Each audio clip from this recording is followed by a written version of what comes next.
Yvelines bagaikan kakek yang baik dan ramah di sebelah rumah saat ia menceritakan misteri si Domain of Nihility kepada mereka. Dengan informasi yang telah ia berikan, si Yan dan Audrey akhirnya memiliki pemahaman yang jelas tentang tempat itu. Sekarang, mereka tahu betapa luasnya lautan bintang yang sebenarnya. Bahkan, ada banyak sekali wilayah yang mirip dengan wilayah mereka. Sekarang, mereka tahu bahwa tidak hanya Desolate, Devor, dan Hui yang merupakan makhluk dari era awal mutlak di dunia ini. Selain itu, Incipient God Realm sebenarnya rentan di si Domain of Nihility. Desolate Territory adalah dunia yang diciptakan Desolate. Itu benar-benar ajaib. Apakah para pendahulumu pernah bertemu Desolate dan mendapatkan warisan intinya? Yvelines tiba-tiba bertanya sementara celah vertikal di dahinya berkedut, dan mengirimkan gumpalan jiwa ajaib, yang kemudian jatuh ke mata Audrey. Audrey tiba-tiba menjadi bingung. Matanya tampak bingung. Kesadarannya disita karena ia hanya memiliki First Sky of Incipient God Realm. Yvelines telah menyergapnya dengan cepat. Dia berkata dengan bingung, tidak ada pertanda bersama kami. Kami menipu Anda. Mendengarnya, pelipis Xian mengejang saat dia menangis dalam hati. Wajahnya akhirnya menjadi tegas. Dia tidak berpikir lebih jauh dan menarik Audrey ke sisinya, mengirimkan aliran energi dingin melalui tangannya ke tubuhnya. Sambil menggigil, Audrey terbangun. Wajah cantiknya berubah dingin, matanya menusuk dengan dingin. Xian mengutuk dirinya sendiri karena ceroboh dalam hati. Dia telah meremehkan fitur licik yang lain. Yvelines telah menunjukkan wajahnya yang tersenyum sepanjang waktu dan menjelaskan kepada mereka semua yang mereka tanyakan. Sikapnya yang baik dan ramah telah mengurangi kewaspadaan Xian dan Audrey. Xian berpikir bahwa mereka benar-benar takut pada pertanda imajinernya, jadi mereka datang untuk berteman dengan mereka. Dia tidak menyangka bahwa lelaki tua ini akan begitu berani. Dia telah menghabiskan banyak upaya untuk memberitahu Xian dan Audrey beberapa informasi hanya untuk membuat mereka mengendurkan kewaspadaan mereka. Kemudian, dia menyerang Audrey, orang yang memiliki alam bawah. Audrey sedang diserang jiwanya dan mengatakan yang sebenarnya. Orang tua yang sangat berbahaya. Audrey tampak dingin saat jiwa-jiwa yang telah pergi bergerak di sekitar tubuhnya. Menghilangkan gumpalan kesadaran jiwa yang menyerang di otaknya, dia mendesis. Yvelines, Adams, dan Masya terdiam setelah mendengar kebenaran dari Audrey. Masya hanya mengerutkan kening, wajahnya aneh. Dia mendesah seolah-olah dia bersimpati dengan apa yang akan dialami kedua orang lainnya. Yvelines dan Adams, dua seniornya, dingin dan jahat. Senyum hangat di wajah mereka lenyap. Mereka segera menunjukkan warna asli mereka. Muahaha, Yvelines tertawa jahat. Aku tidak menyangka kalian berdua akan menjadi anak-anak yang bodoh. Benda di dalam asteroid ini seharusnya adalah harta karun sekolahmu, kan? Itu menyakiti jiwaku dan membuatku skeptis. Aku harus membuang banyak waktu untuk mengidentifikasi kebenaran. Tahukah kau berapa banyak waktuku yang telah kau sia-siakan? Sambil berbicara, Yvelines bergerak seperti cahaya dingin dan melesat dari Flaming Crystal Cloudbot. Hanya dalam sekejap, dia mendarat di asteroid milik Xian dan Audrey. Dia berbalik dan berkata kepada Adams dan Masya, aku bisa menangani mereka dengan mudah karena mereka hanya dua junior di alam dewa yang baru lahir. Mereka tidak bisa melarikan diri dariku.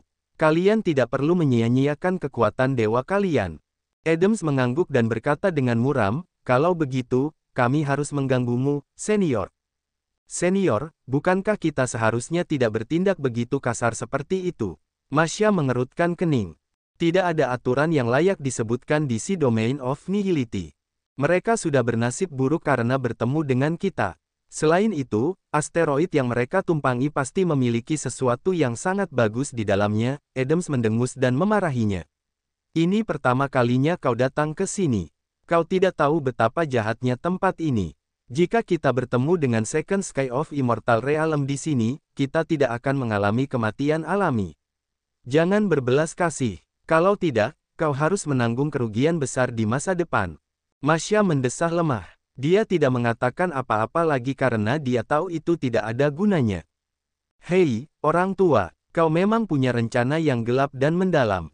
Kau telah menginvestasikan banyak upaya untuk membuat kita memahami keajaiban si Domain of Nihility. Aku punya satu pertanyaan lagi.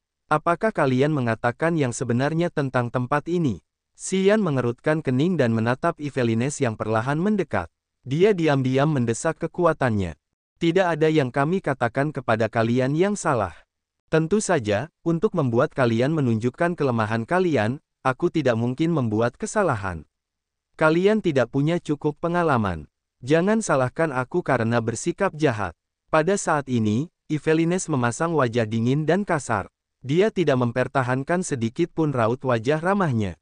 Dia langsung berjalan menuju Xian. Aku akan membunuhmu terlebih dahulu.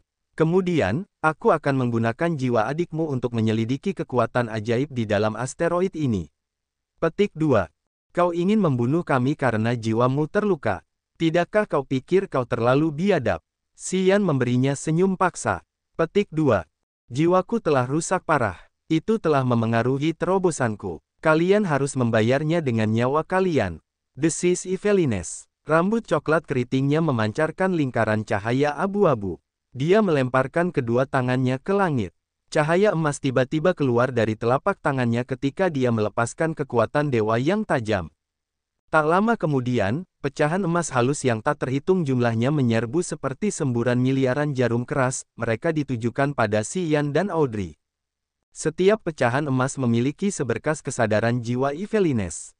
Sepertinya dia telah menyatukan jiwanya dan kekuatan dewanya dengan sempurna, memberikan kesadaran pada pecahan-pecahan itu sehingga mereka dapat mengunci Xian dan Audrey dengan tepat.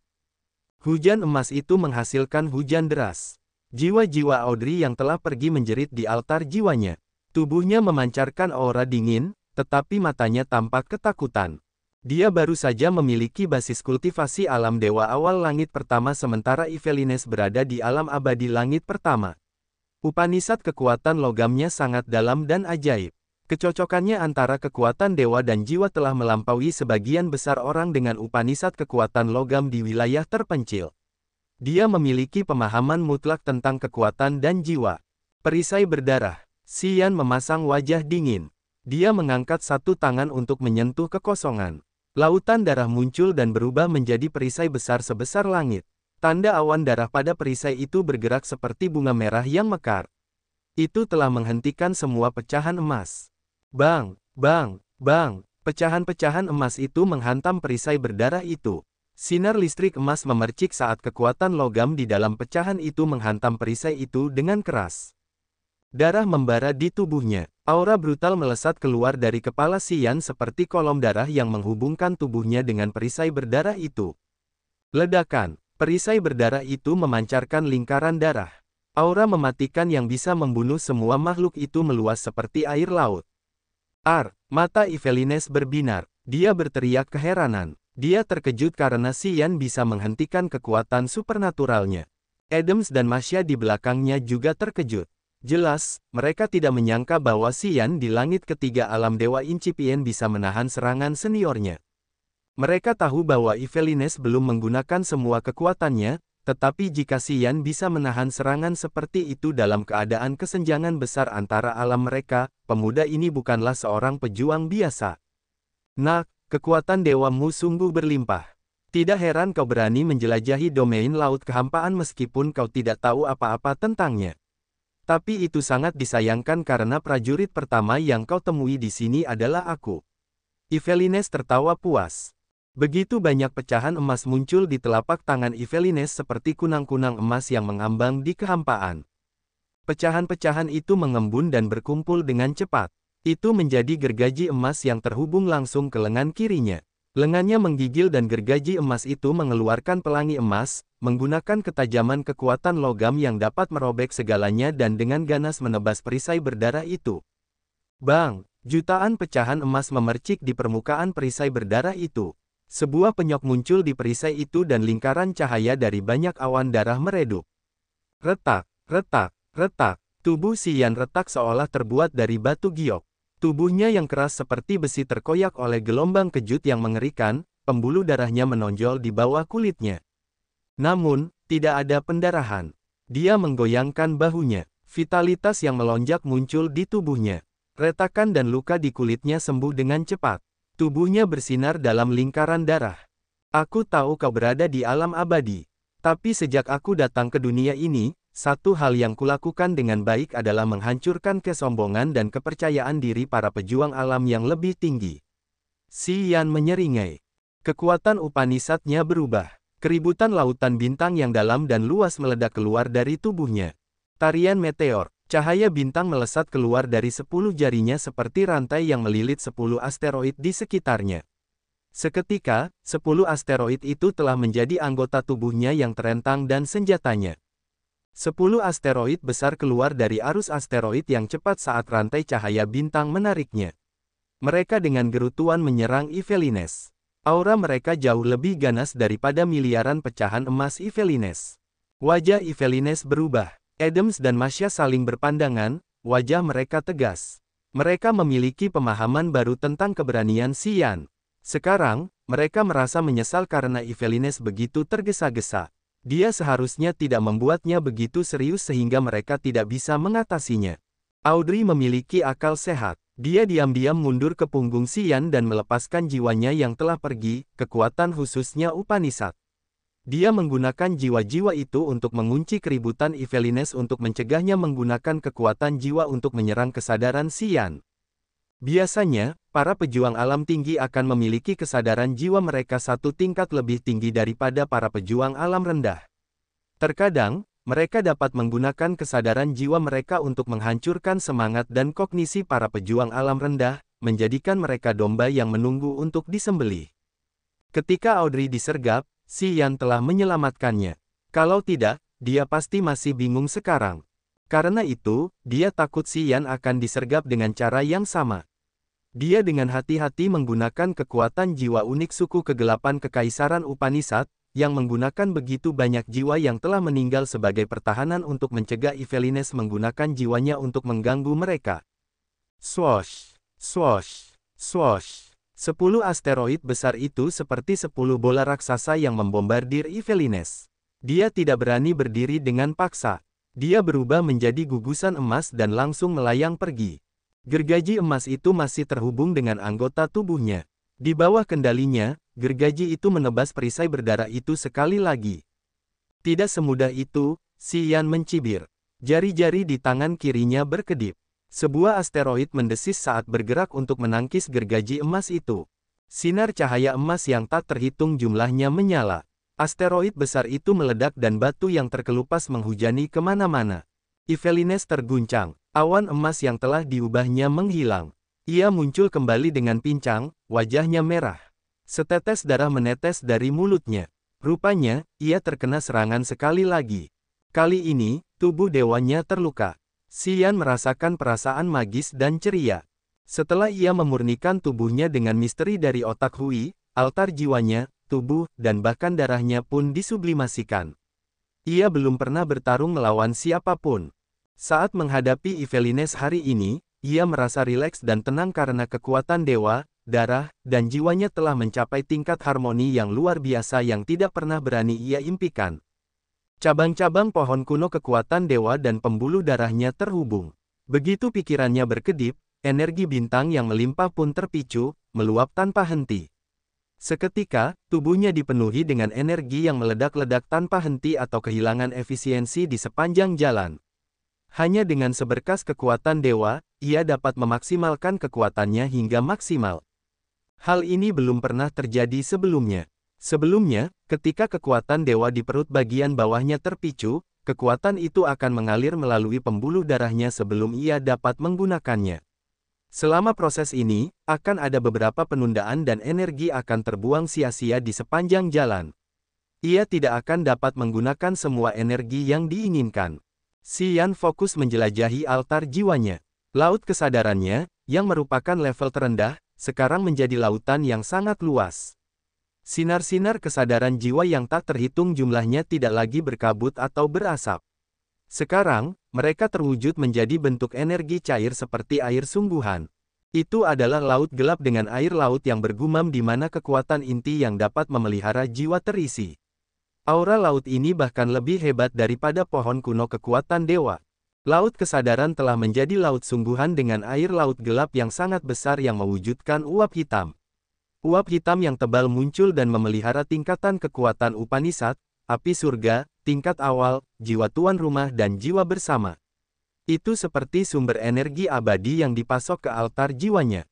Matanya memancarkan cahaya ilahi. Berkonsentrasi lebih keras, dia menemukan bahwa energi di laut kesadarannya dan pohon kuno kekuatan dewa benar-benar berbeda.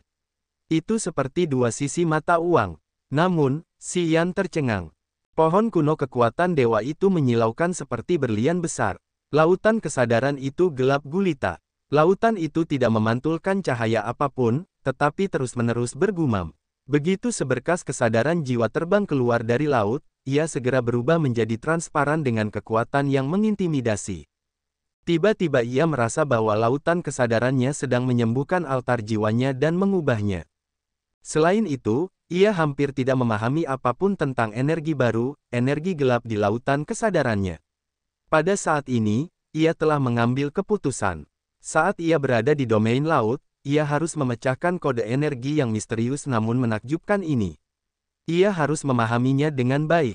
Gemuruh, gemuruh, gemuruh. Meskipun pikirannya terus berubah, asteroid yang terhubung ke 10 jarinya tidak pernah berhenti. Rantai cahaya bintang menghubungkan asteroid dan terus membombardir Yvelines dengan gila. Yvelines mengumpulkan energi dari kekuatan logam Upanishadnya. Gergaji emas terbang keluar dari tubuhnya dan bergerak seperti pelangi menyerang si Yan. Asteroid besar itu perlahan meledak dengan percikan dan batu. Mereka bahkan menggetarkan arus asteroid. Setiap kali asteroid meledak, Yvelines terguncang keras. Dia merasakan tulang-tulang di seluruh tubuhnya dipalu. Wajahnya memerah. Sampai asteroid terakhir meledak, wajah merah Yvelines memucat. Matanya menjadi gelap dan menyeramkan. Arus energi di tubuhnya bergerak dengan kacau. Sekitar 10 gergaji emas melayang di atas kepalanya. Gigi gergaji itu tebal seperti mulut monster yang terbuka. Matanya yang penuh kebencian menatap si Yan saat dia meraung seperti binatang buas. Kelopak mata ketiganya bergetar. Fluktuasi energi yang kuat datang seolah-olah akan terbuka. Dari lubuk hatinya, si Yan merasakan firasat yang sangat berbahaya. Dengan wajah serius, dia diam-diam mendesak kekuatannya. Energi bintang murni mengalir melalui pembuluh darahnya seperti aliran yang deras. Seketika, ki darahnya menjadi penuh dan medan magnet hidupnya mencapai alam lain. Kemudian, dia berubah menjadi bentuk bertarungnya seolah-olah dia sedang menghadapi musuh bebuyutannya. Sayap tulang mencuat dari punggungnya. Paku tumbuh di bahu, siku, dan lututnya. Lapisan keratin alami dari baju besi cocok dengan tubuhnya yang ramping. Kuku-kukunya sekarang menjadi pedang yang dingin dan tajam. Aura jahat dan brutal terpancar dari bentuk bertarungnya yang baru. Itu seperti gunung berapi yang mendesis di neraka yang akan melepaskan sesuatu yang sangat panas. Yvelines sangat ketakutan. Mata ketiganya di dahi mengejang seolah-olah akan terbuka. "Senior!" teriak Adams ketakutan. Seperti tornado liar, dia muncul dan diseimbangkan oleh Yvelines. Dia berkata dengan berat, "Itu hanya provokasi sepele. Apakah kau akan mempertaruhkan nyawamu bersamanya?"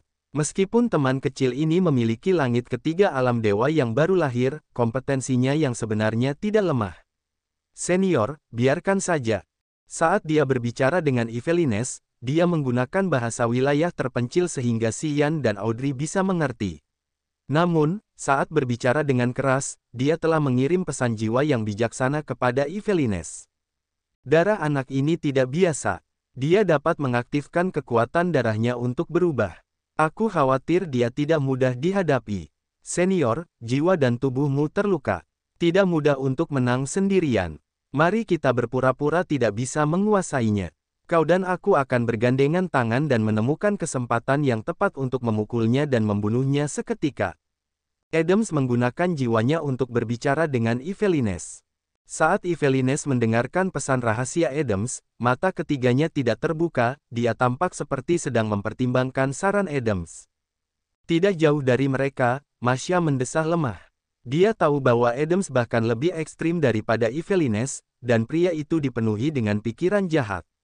Ketika dia melihat bahwa Adams tidak menggunakan bahasa klan mata surgawi untuk memberitahu Yvelines agar mundur, dia segera mengetahui rencana mereka. Dia mengerti bahwa Adams sekarang punya rencana lain. Dia ingin menggunakan pikirannya yang gelap untuk menangani ini. Sebenarnya, itu juga rencana Adams ketika Yvelines berpura-pura ramah untuk berbicara dengan yang lain dan kemudian tiba-tiba menggunakan jiwanya untuk menyergap mereka untuk mengetahui kebenaran dari mereka. Dalam kelompok 3 orang ini, Adams adalah yang paling licik. Dia adalah ahli strategi mereka yang berbahaya. Ah, Masya mengerti ide-ide mereka. Dia menutup mulutnya, wajahnya tidak percaya. Dia berpikir bahwa dengan Adams berbicara dan Yvelines mengangguk, dengan enggan, dia percaya bahwa si Ian akan berhenti bertarung. Bagaimanapun, Adams berada di alam abadi dan dia sendiri berada di langit ketiga alam dewa yang baru mulai. Jika mereka memiliki akal sehat, mereka akan tahu bahwa mereka seharusnya tidak menyerang lebih jauh. Namun, tepat pada saat ini, ketika Yvelines mengangguk dengan enggan dan menarik kembali gergaji emasnya, pemuda liar itu menyeringai jahat dan berlari maju. Masya berubah warna karena takut. Audrey tidak tahu alasannya. Matanya yang indah tampak bingung. Dia tidak tahu mengapa si Ian masih ingin bertarung ketika pihaknya tampaknya berhenti bertarung. Siapa yang kau pikir kau? Kau pikir kau bisa membunuh dan ketika kau tidak bisa melakukan itu, kau ingin mundur. Tidak semudah itu. 10 sinar cahaya bintang berkumpul menjadi satu. Si Ian tiba-tiba menghilang ke dalam cahaya bintang. Pita cahaya bintang yang cemerlang melayang ke arah Yvelines dan Adams seperti pita yang luar biasa. Pita cahaya bintang bergerak dengan indah. Energi kehidupan yang kuat melonjak seperti gelombang raksasa. Setelah energi kehidupan yang ganas itu, niat kematian yang dingin muncul dan menyapu. Pada saat yang sama, puluhan bilah ruang angkasa raksasa yang mengambang bebas di dekat mereka tertarik oleh cahaya bintang. Bergerak dengan ekor yang panjang, mereka menebas dengan kuat ke arah yang lain. Di dalam arus asteroid yang bergolak, bilah-bilah angkasa yang bergerak melalui celah-celah di antara asteroid adalah hal yang paling ganas dan berbahaya. Masya telah melihat bilah-bilah angkasa itu menebas batu-batu raksasa yang mengapung menjadi bubuk. Dia yakin bahwa Yvelines dan Adams akan binasa ketika bilah-bilah angkasa itu mencabik-cabik mereka. Nak, kau gila. Adams mengubah raut wajahnya. Si Ian menyerang dengan kuat, merusak rencana mereka sebelum mereka dapat melaksanakannya. Pada saat ini, untuk menunjukkan bahwa dia bekerja sama, Yvelines telah mengambil kembali kekuatan logamnya.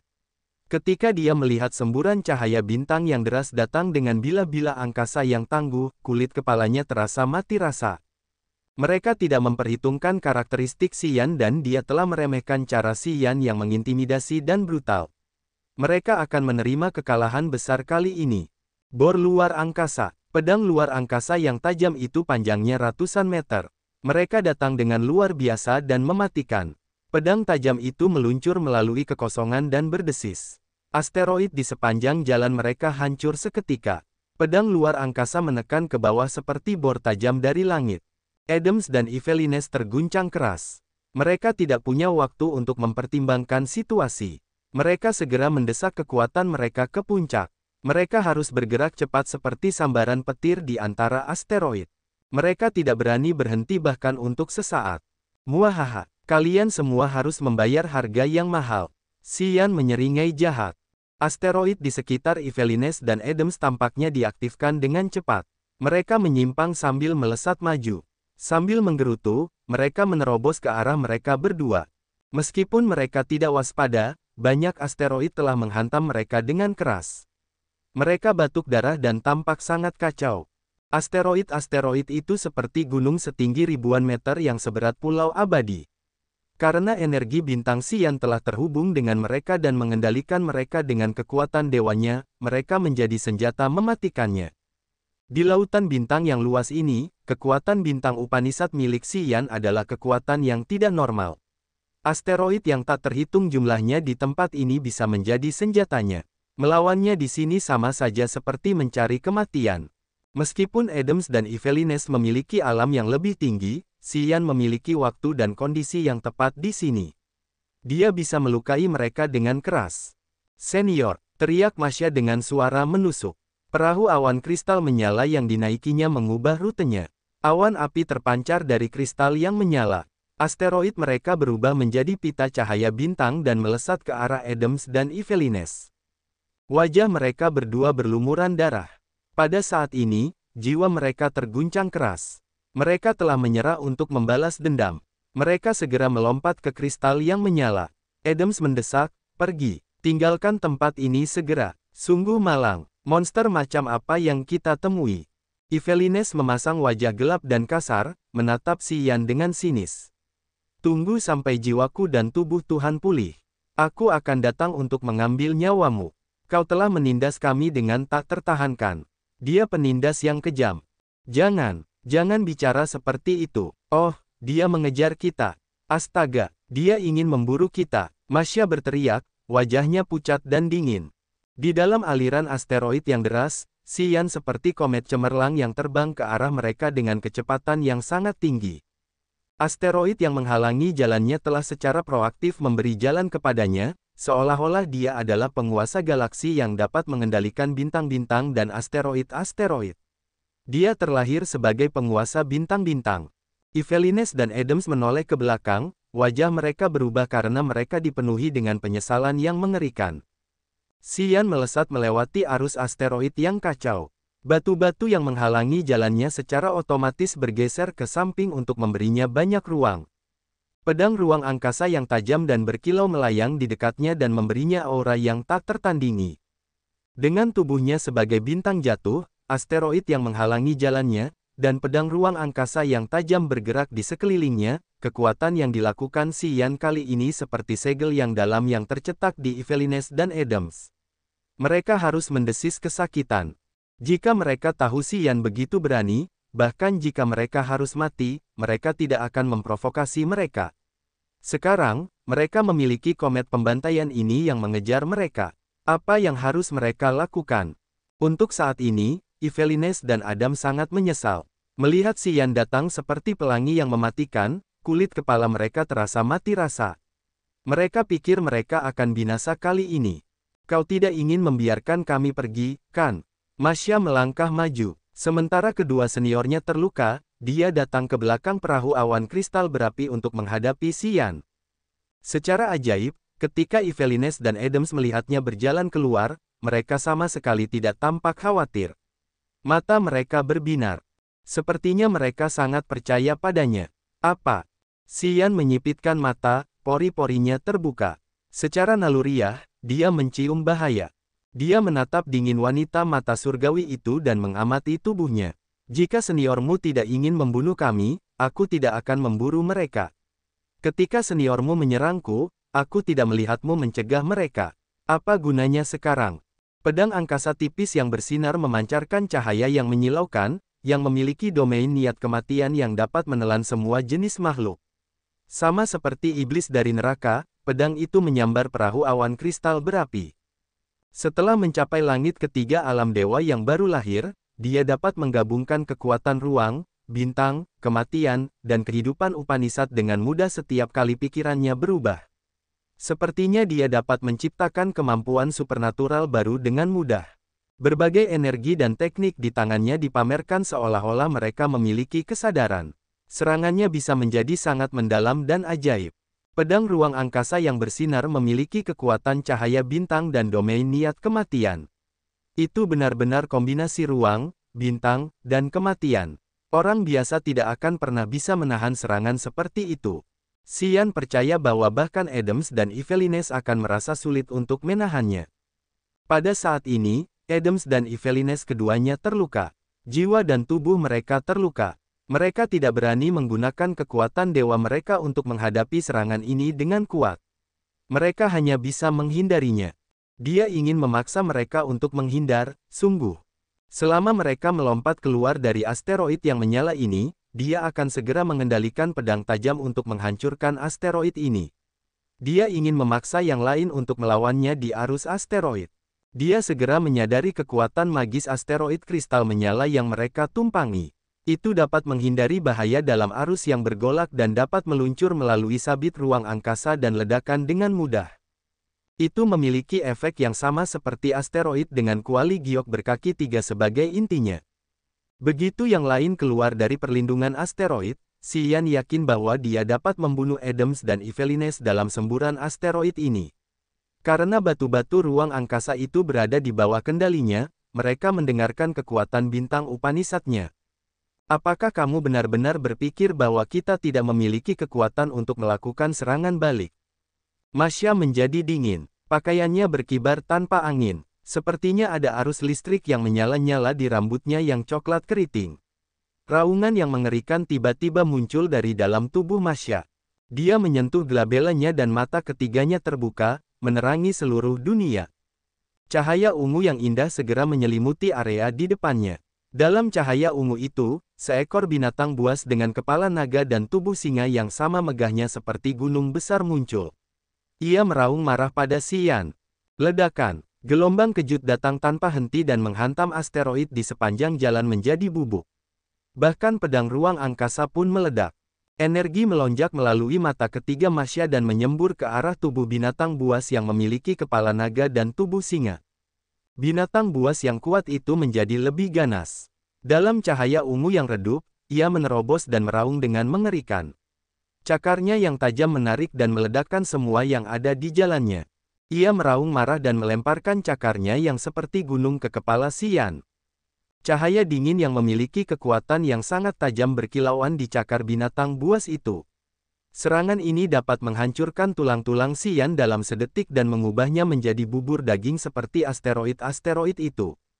Binatang berkepala naga dan bertubuh singa itu adalah maskot suci keluarga Masya. Dia harus menggunakan mata ketiganya untuk memanggil dan menggunakan energinya sendiri untuk mengaktifkannya. Mata ketiga klan mata surgawi memiliki kemampuan khusus untuk memanggil binatang itu untuk membantu tuannya dalam pertempuran. Legenda klan mata surgawi mengatakan bahwa mata ketiga mereka dapat terhubung dengan berbagai jenis hewan dan dapat menghasilkan kekuatan Upanishad yang unik. Itu adalah kekuatan inti mereka, tetapi begitu mata ketiga diaktifkan, efek sampingnya akan sangat menyakiti penggunanya. Namun, energi yang dapat dilepaskannya sangat hebat. Binatang yang dipanggil Masya dengan mata ketiganya adalah maskot suci keluarganya. Ketika itu mendapatkan ki dan energi darahnya, begitu kuatnya sehingga Adams dan Yvelines tidak dapat menangkalnya. Itu juga karena kekuatan supranatural mata ketiga Masya yang membuat Adams dan Yvelines membawanya bersama mereka ketika dia hanya memiliki langit ketiga alam dewa yang baru mulai. Namun, Adams dan Yvelines mengerti bahwa setiap kali dia menggunakan kekuatan mata ketiga, apapun yang terjadi, dia akan terluka parah. Energi yang dia pompakan ke binatang buas itu tidak dapat pulih dengan cepat. Jadi, ketika dia membuka mata ketiganya, mereka berdua mengambil keputusan. Mereka harus membunuh Xian dengan cara apapun. Gemuruh, gemuruh, gemuruh. Binatang buas yang brutal itu telah menghancurkan semua asteroid yang menghalangi jalannya. Raungannya juga menekan pedang ruang angkasa yang tajam dan meledakkannya. Kekuatannya yang ganas dilepaskan dan mengunci Xian di jalurnya. Itu menyerbu ke arahnya dengan marah. Masya memucat, tubuhnya yang gemuk menjadi lebih kurus dengan cepat. Sepertinya bahkan dagingnya sedang dikonsumsi. Pada saat yang sama, cahaya ungu yang diproyeksikan dari mata ketiganya menjadi lebih menyilaukan. Binatang buas dalam cahaya itu juga telah meroketkan kekuatannya. Hati-hati, ki darah binatang itu hampir mencapai Lady, level naga petir abadi. Meskipun tidak memiliki kekuatan Upanishad untuk digunakan, itu bukan lelucon. Audrey mengendarai asteroid cepat itu. Matanya yang indah berputar saat dia mengingatkan Xian untuk tidak ceroboh. Wajah Xian menjadi sangat tegas. Melihat binatang itu menerobos masuk, ki darahnya meledak seperti gunung berapi yang meletus hebat di neraka. Sayap tulang di belakang punggungnya mengepak dan melepaskan gelombang darah deras yang membawa ki darah merah tua yang dapat menghancurkan segalanya. Gumpalan energi di laut kesadarannya memenuhi tubuhnya. Tubuhnya yang menakutkan berkelebat seolah-olah dia bergerak melalui kegelapan dan cahaya secara bergantian. Ketika energi gelap merembes masuk, ruang tempat dia tinggal meledak. Bahkan domain laut berguncang seolah-olah akan runtuh.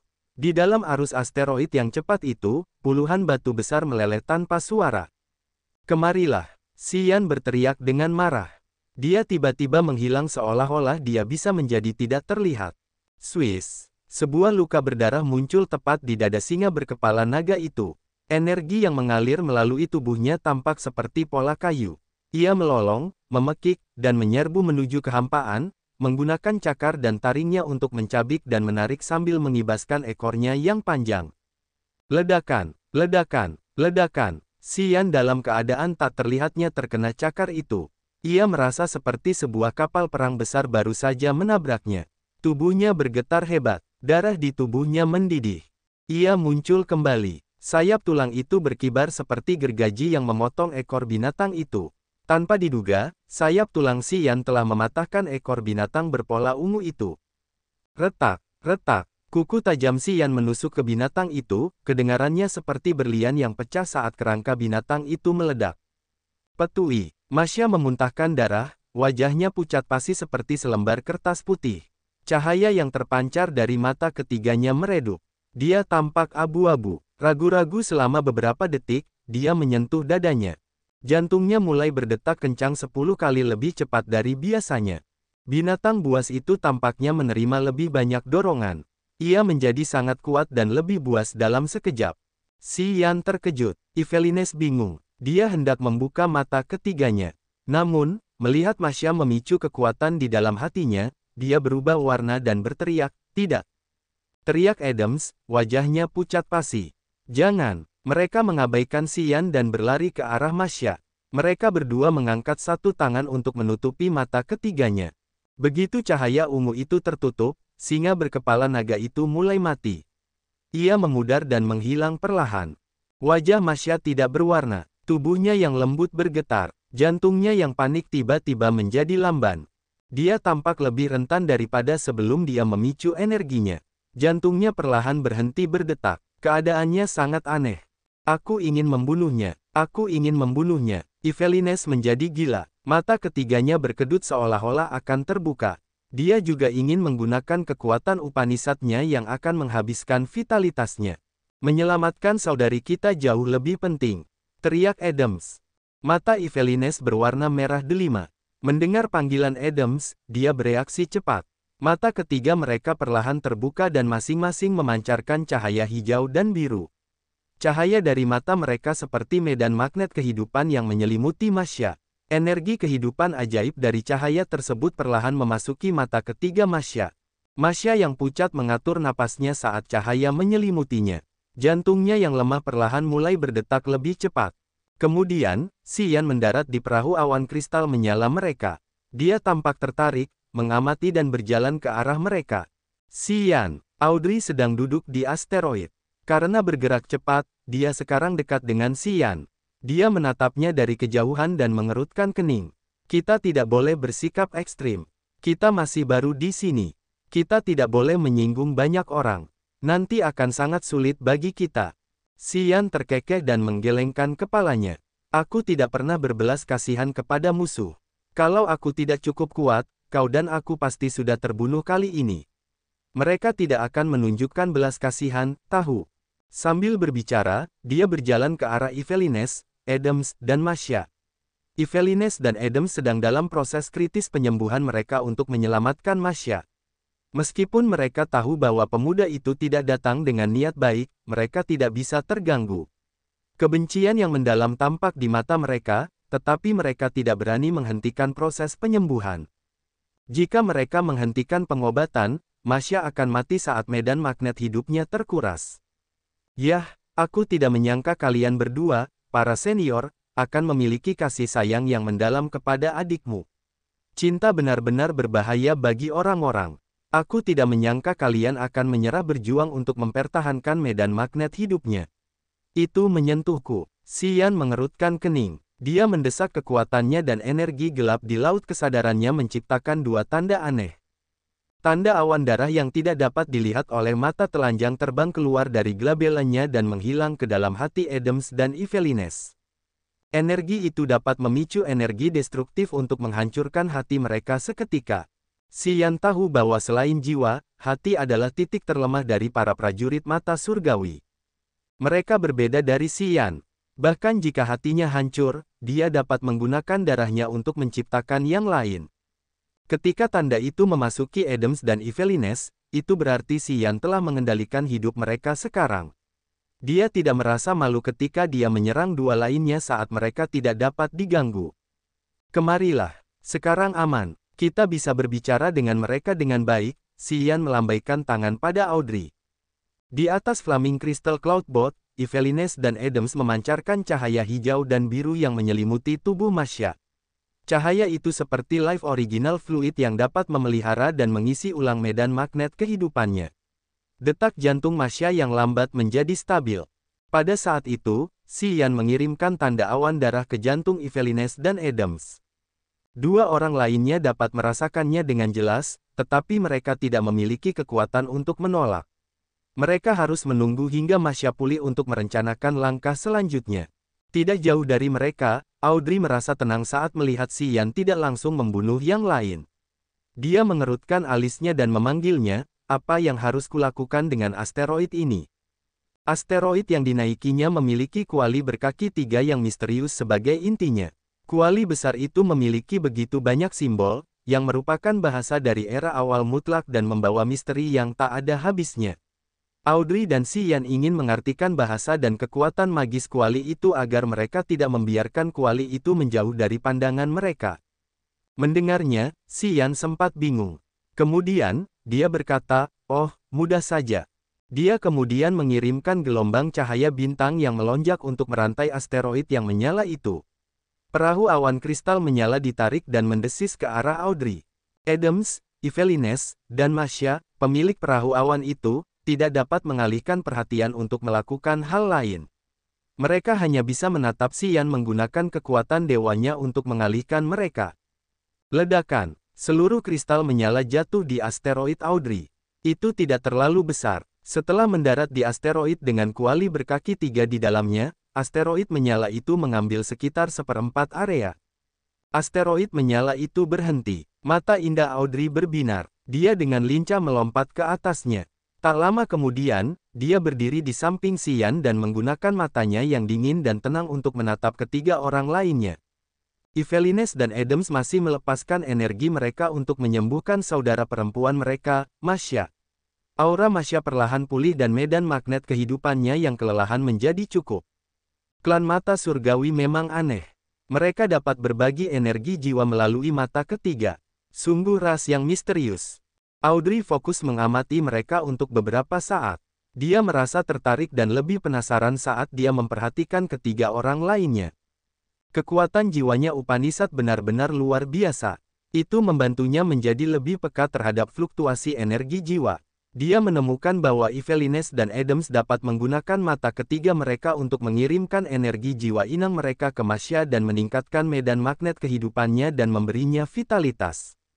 Itu tampaknya merupakan kekuatan supernatural yang hanya dapat dilakukan oleh klan mata surgawi menggunakan mata ketiga. Meskipun mereka tidak mengetahui kekuatan kehidupan Upanishad, mereka masih dapat menggunakan mata ketiga untuk menciptakan efek yang sama. Itu benar-benar ajaib. Mungkin itu adalah kekuatan bawaan khusus dari ras mereka, Xian mengangguk. Ras yang berbeda memiliki ciri-ciri magis yang berbeda. Klan dewa, suku kegelapan kekaisaran, dan suku monster surgawi memiliki ciri-ciri unik dalam tubuh dan jiwa mereka. Lautan bintang yang luas ini memiliki begitu banyak ras. Tentu saja, mereka tidak selalu memiliki ciri-ciri yang sama dalam jiwa, tubuh, atau kekuatan Upanishad mereka. Xian dan Audrey berbicara santai satu sama lain sambil diam-diam mengamati tiga lainnya. Setelah beberapa lama, Yvelines dan Adams tampak tertidur, tetapi Masya terbangun. Dia membuka matanya, yang dipenuhi dengan kebencian. Dia mendesis, "Apa yang kamu lakukan pada kedua seniorku?" Untuk menyembuhkannya, Yvelines dan Adams yang terluka sudah harus mengeluarkan lebih banyak energi vital, yang telah mendorong mereka ke dalam situasi yang rentan. Mereka bahkan lebih lemah dari Masya sekarang. Dengan demikian, Masya bisa bangun lebih dulu sementara dua lainnya masih perlu menenangkan energi jiwa mereka di altar jiwa. Ini benar-benar menyentuh. Xian melengkungkan bibirnya. Dia tampak seperti sedang tersenyum, tetapi sebenarnya dia tidak tersenyum. Kedua saudaramu jahat dan licik. Mereka tidak berbicara tentang aturan atau moralitas. Namun, mereka memperlakukanmu dengan jujur.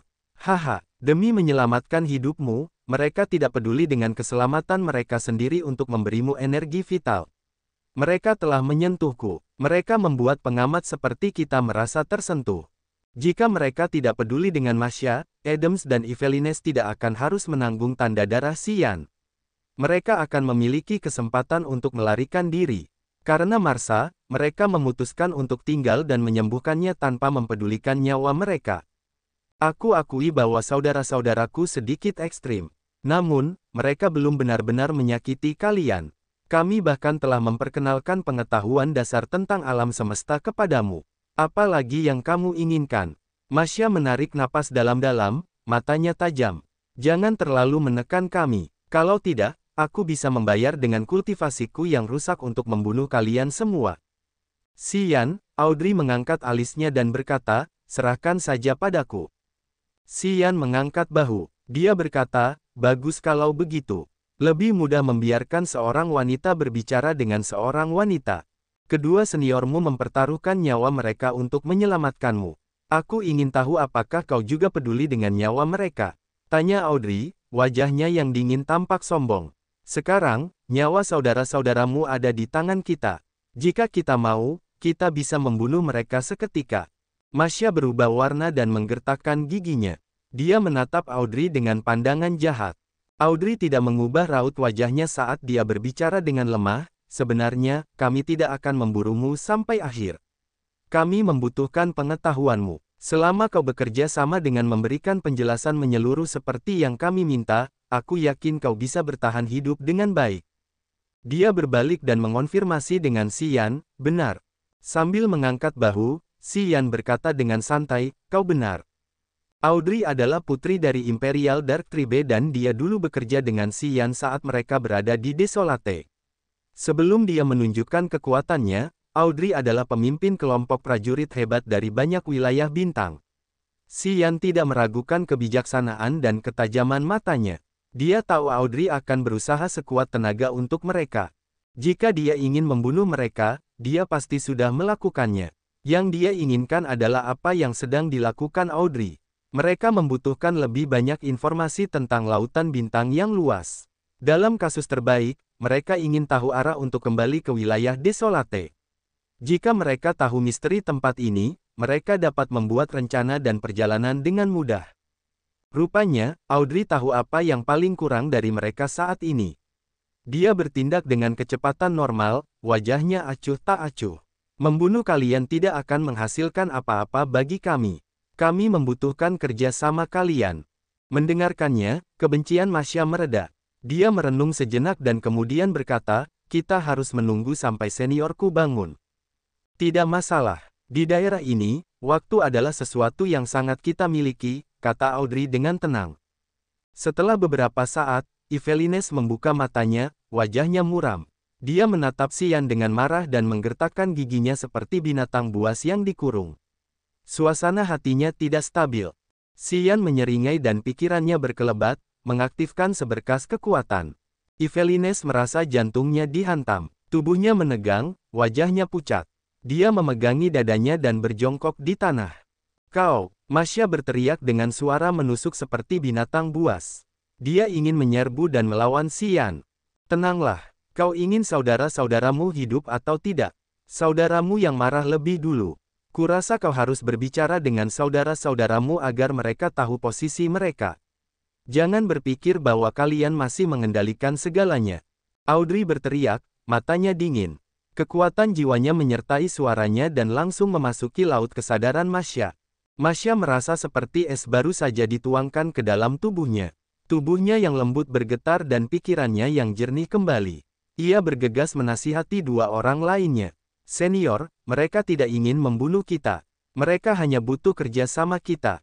Adams terbangun. Ia memasang wajah getir dan sedih saat mendesah, kakak, kau tidak bersalah. Mereka tidak akan membiarkan kita pergi hidup-hidup. Setelah mereka mendapatkan apa yang ingin mereka ketahui, mereka akan membunuh kita. Jika itu terjadi, aku lebih baik melawan mereka dengan nyawaku. Jika kita mengorbankan nyawa kita untuk menahan mereka, kau bisa melarikan diri. Karena ia sendiri kejam, ia mengira yang lain akan bertindak seperti dirinya. Ia selalu menilai orang dengan pikiran jahatnya yang terbaik. Ia tidak percaya pada apa yang dijanjikan dan diyakinkan Audrey kepada mereka. Yvelines juga berpikiran sama. Ia juga tidak ingin bekerja sama. Audrey mengerutkan alisnya. Ia merasa sakit kepala karena pikiran buruk kedua orang lainnya. Jika mereka tidak mempercayainya dan ingin membuat mereka mati bersama, akan sangat sulit untuk bekerja sama dengan mereka.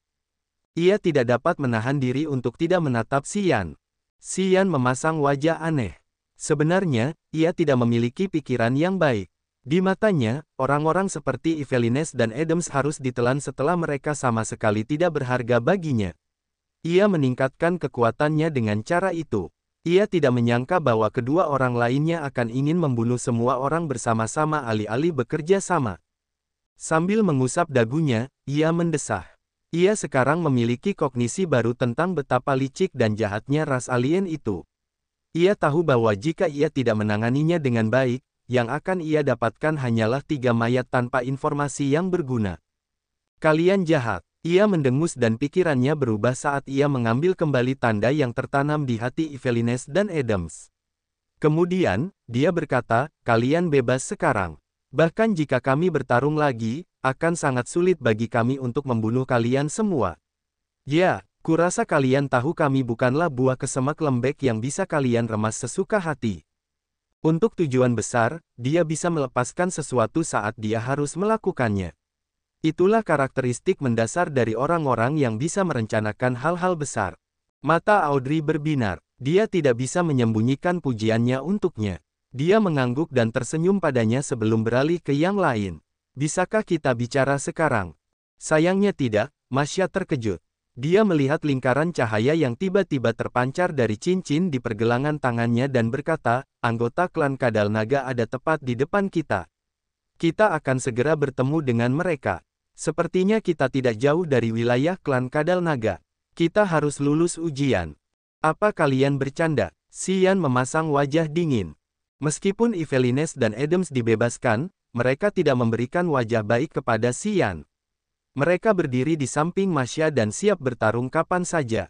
Aku baru saja menemukan situasi. Aku tidak bermaksud begitu. Setelah ujian, kita akan berdiskusi lagi, kata Masya dengan wajah dingin dan kemudian dia berubah lembut. Dia berkata, senior, serahkan saja padaku.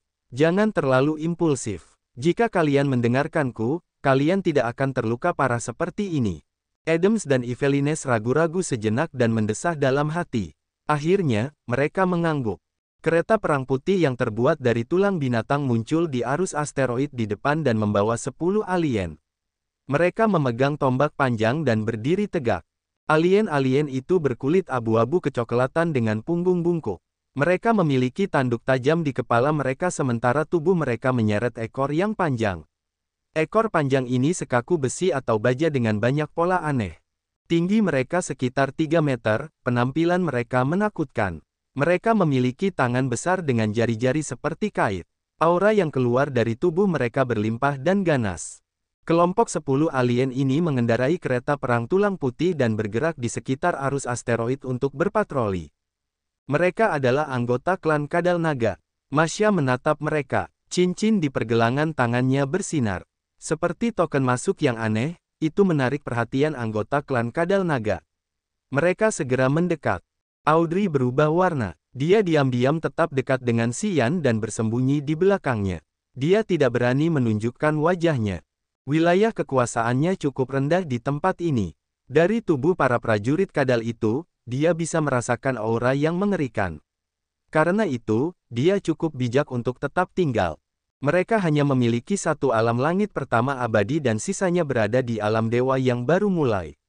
Kamu tidak perlu terlalu khawatir, hibur Xian.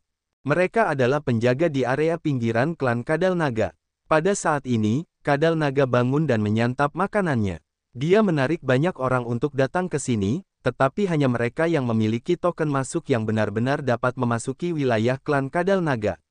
Mereka adalah para penjaga, para pembuat onar atau mereka yang telah menyinggung klan Kadal Naga akan dihentikan di luar. Mereka tidak akan membiarkan orang-orang itu memasuki wilayah mereka lebih dalam, jelas Masya. Ini juga pertama kalinya dia mengunjungi area luar angkasa ini.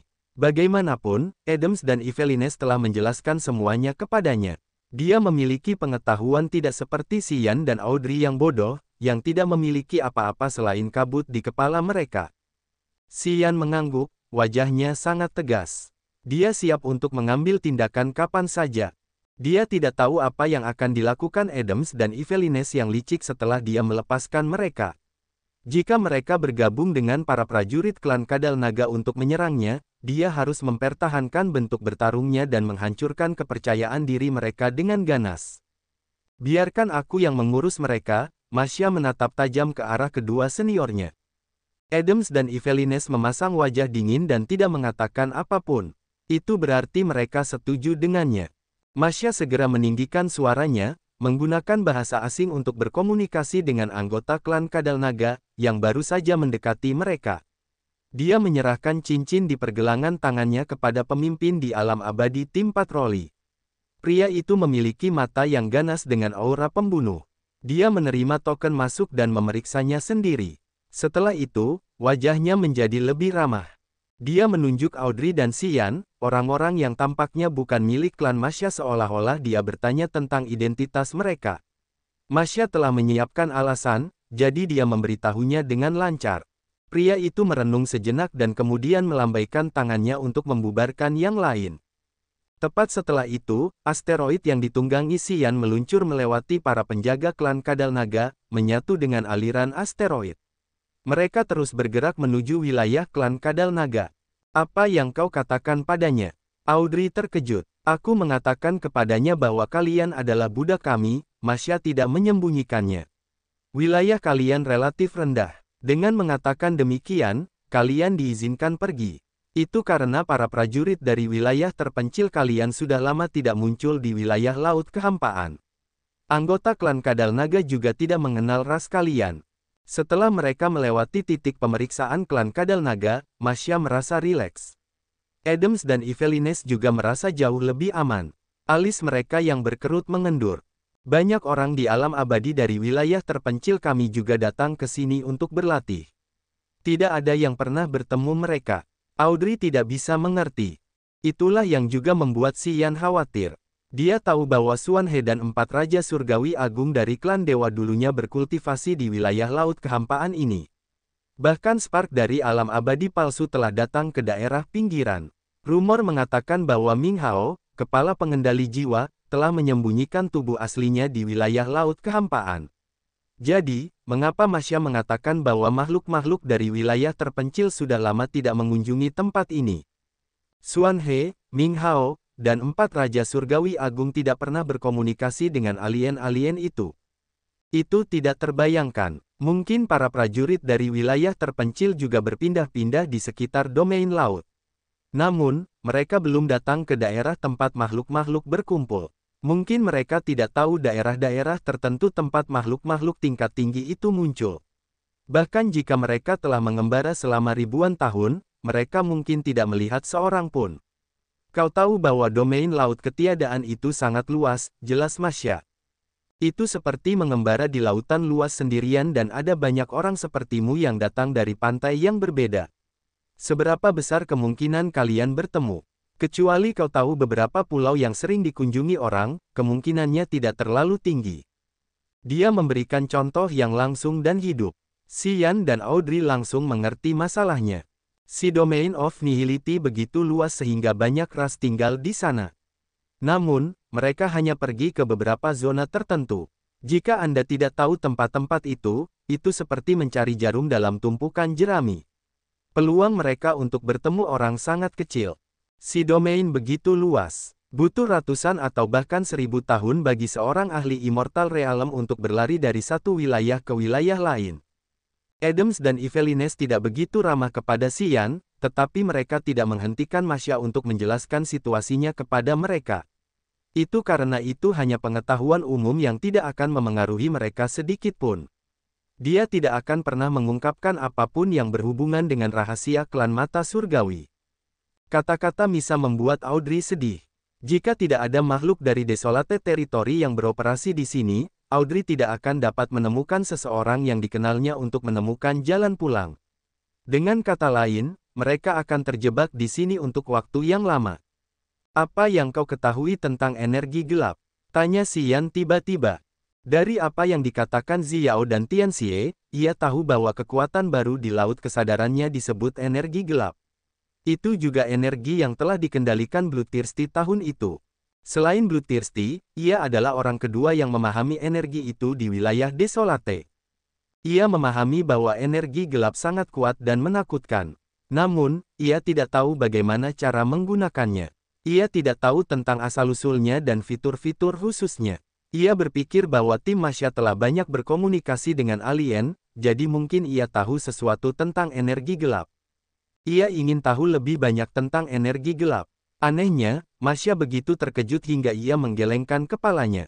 Energi gelap, energi macam apa itu? Aku belum pernah mendengarnya sebelumnya. Yvelines yang telah lama terdiam tiba-tiba berubah warna. Ia tampak ketakutan. Ia menatap Xian dan bertanya, Kau membunuh pemilik wilayah Desolate dan mengganti makhluk absolute begining di sana. Belum, Xian menggelengkan kepalanya. Lalu bagaimana kau tahu energi gelap? Yvelines tercengang. Xian terkejut. Ia tergerak. Ia mendesak kekuatan di laut kesadarannya. Tubuhnya memudar dan menjadi tak terlihat. Energi jiwa yang tak terlihat beriak dan kekosongan di sekitar mereka tampak hancur.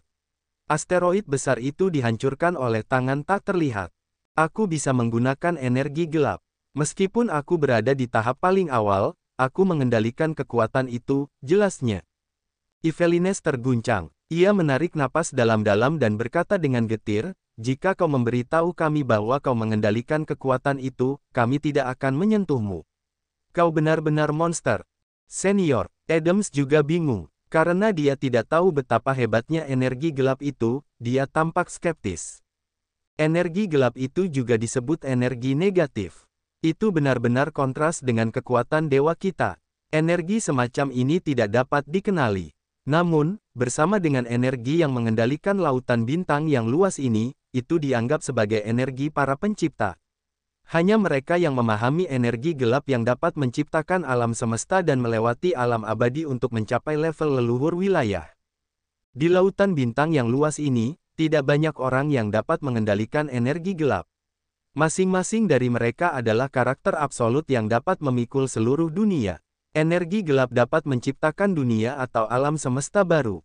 Itu adalah energi misterius yang hanya dapat dimiliki oleh para ahli di level leluhur wilayah. Itu berasal dari makhluk terkuat di era awal mutlak. Legenda mengatakan bahwa era awal mutlak berakhir karena penggunaan energi gelap yang berlebihan. Energi itu menghancurkan seluruh alam semesta. Bagian-bagian alam semesta yang runtuh sebagian telah menciptakan domain laut kehampaan yang kita lihat sekarang. Klan mata surgawi kita tidak memiliki prajurit yang mengolah energi gelap. Sejauh yang aku tahu, setiap ahli yang mengendalikan energi gelap telah menjadi leluhur wilayah sebuah dunia. Leluhur wilayah adalah gelar para ahli tak tertandingi yang telah melampaui alam abadi. Mereka dapat menciptakan dunia milik mereka.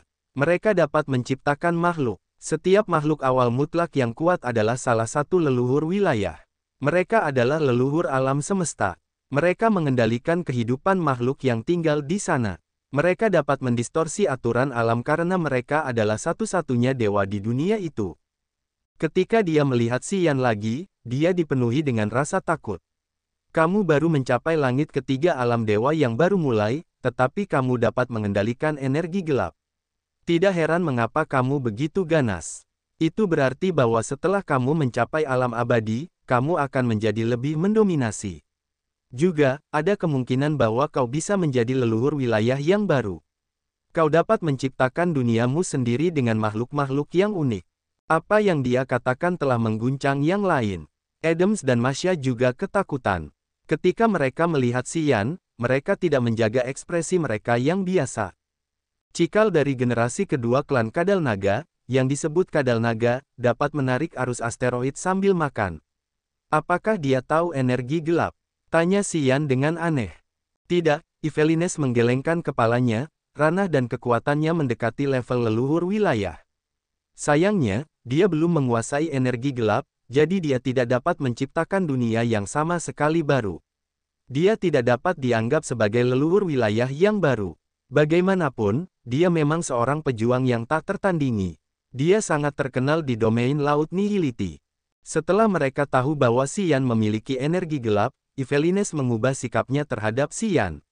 Sepertinya dia telah melupakan kebencian yang telah mereka sebabkan. Dia sangat kooperatif dan dia menjawab semua yang ditanyakan orang lain kepadanya. Si Yan tampak kecewa. Ketika dia mendengar bahwa kadal naga adalah generasi kedua dari makhluk kadal awal mutlak, dia mengira bahwa kadal naga mengendalikan energi gelap. Dia berharap untuk mengetahui ciri-ciri kekuatan yang luar biasa ini. Tanpa diduga, makhluk yang tangguh seperti dia belum memecahkan kode kekuatan energi gelap yang sebenarnya. Dia tiba-tiba menyadari bahwa jika haus darah tidak terbunuh tahun itu, dia bisa menjadi karakter di level penguasa di domain laut ketiadaan ini.